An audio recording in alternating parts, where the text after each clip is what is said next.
Okay, so people are onto us. Um, it's basically why I get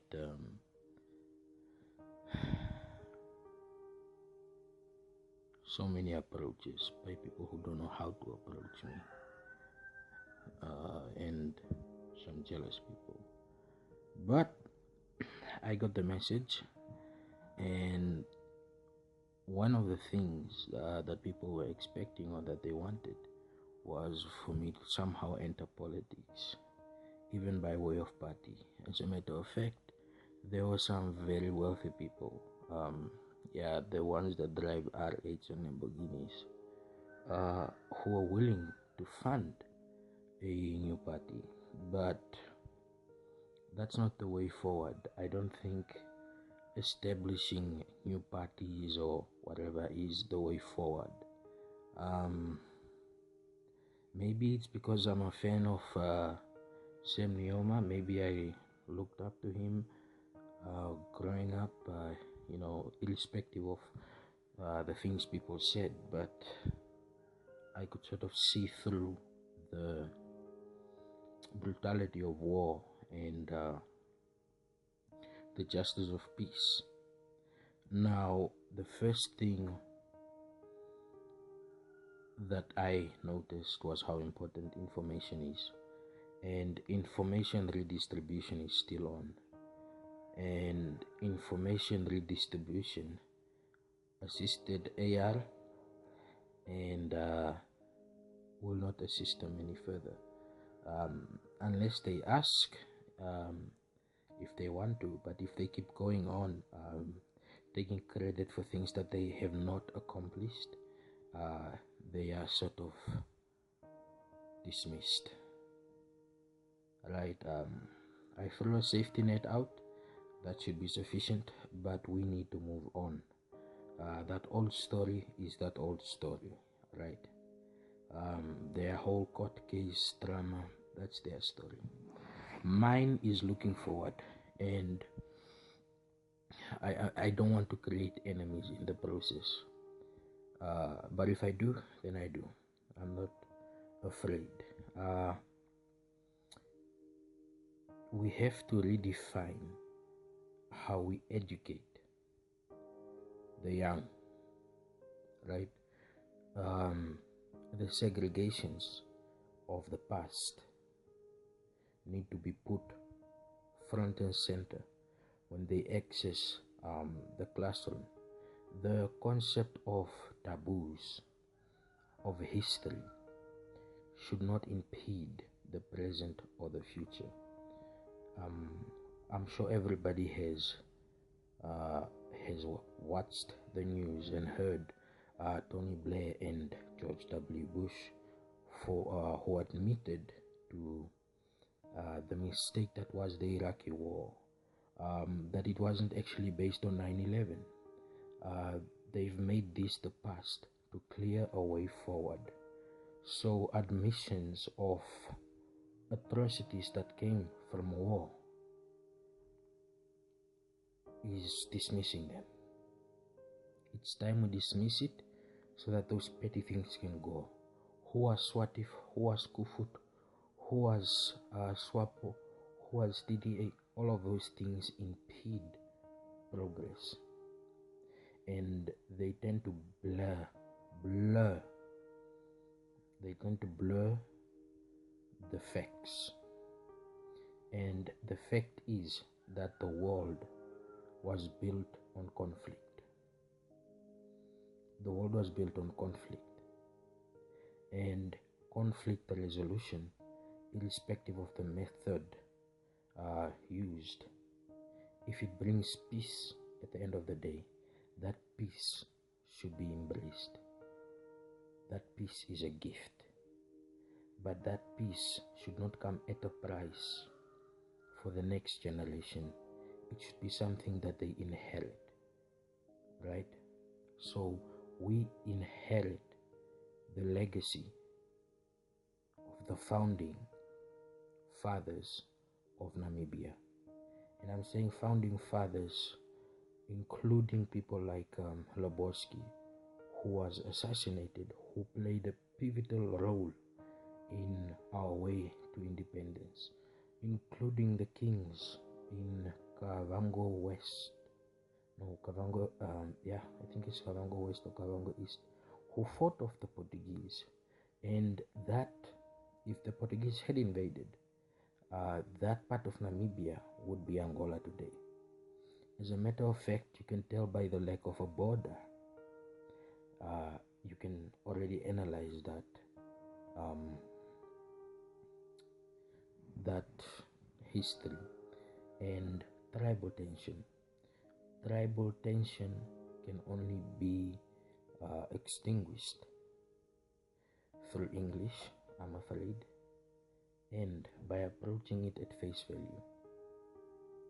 Naming and shaming people who use corrupt methods, cronyism, nepotism, people who deliberately hold others back should be held to account. They should know the price of the wrong that they do. We've all washed our hands now, I figure. Good. Right? So we are starting a new chapter, turning a new leaf, marching towards prosperity. If we are to attain prosperity, we need to understand what it means. And understanding what it means we need to look at some other countries to see what they do right, what they do wrong, and look at our own country, what we did right and what we did wrong. Our country so far has done a lot right, seriously, compared to most countries on the continent.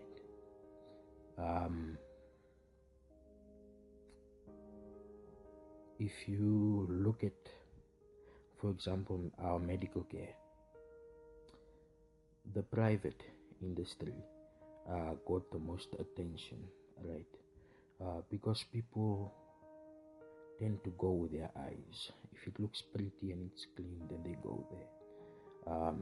The Ministry of Health was too preoccupied with buying medicines from pharmaceutical companies, and I'm talking about the large pharmaceutical companies, as opposed to renovating our existing hospitals, as well as extending them and adding wards to them. And this rings true. We sort of have to bear the impatience of people, because people want things to happen at once, and that cannot be, right? It's a process, and as it's a process, it's not a process for an individual. This is what I deal with, individuals, right? And nothing gets done if you just look at assisting individuals. If you are assisting an individual for greater purpose, then sure, you can do that for greater purpose. Like, if this person is there and good and whatever, good will come from that, then that's okay. But not necessarily assisting every individual. We need to think in terms of communities. Namibia is big and very sparse, interconnected by roads. Most of these roads are old, and the thoughts were creating new roads so that you can cut the distance from one area to another. But our aviation industry is suffering because they are faced with a lack of clients. So if we want passengers to be meaningful in our aviation industry, then we need to start looking at commercial flights. And I'm talking about Air Namibia. Air Namibia needs to invest in local flights. What we need are airports refurbished at main towns. That cuts away the fact that Namibia is so sparse, and it cuts away the fact that we end up investing, borrowing money to build roads that cost a lot of money. That is another zero pushed to the side, and eventually when we pay back, it goes into their pocket. So we need to outwit, basically. We need to outwit ourselves and try to innovate when it comes to problem solving. We have to look at the problem before coming up with a plan or solution. It takes time. Our aviation industry thriving will be a big plus for the whole country, right? And in the meantime, the trains can focus on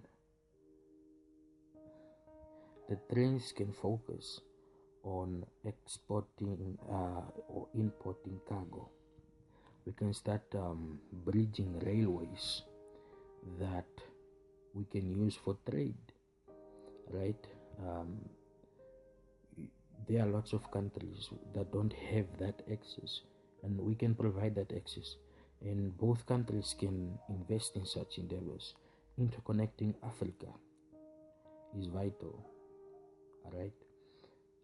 The political will to do this is there. Everybody is enthusiastic to the point where some people think that we're delusional, that there's some kind of a spell going on or conspiracy or something. No, we studied the problems, and now it's time to put out the outreach programs of information, and then will come plans, making the plans known before they are implemented, because we haven't decided what our great industries are, ones that are not dependent on foreigners. And this is our industries: tourism, main, fishery, main, diamonds, gold, and then some game. This cannot be the only means that our country has of making money. If you consider the fact that we plant grapes, export them to South Africa, the South African monopolies package them, send them back at a higher price. They are the middlemen, and cutting out the middlemen or pressuring the middlemen is a must, because it will lead to our people getting job security, right? They will have job security. They might even be well taken care of in terms of pension and healthcare benefits. That is possible, but it is not possible if there isn't any political will and a drive with the people, along with the political institutions. So poverty eradication, things like the food bank are being frowned upon, but if you go to a lot of European countries or a lot of other countries that had independence before us, there are plenty of beggars, people that literally go and look in trash cans for food. I did the field work on this. I did the research before some found me particularly suspicious, and I was driven away. But from the information that I got, this is a viable option, and it's a big plus for our country to not have people begging on the streets for food. to have mothers that are malnourished, who are not giving healthy milk to their babies.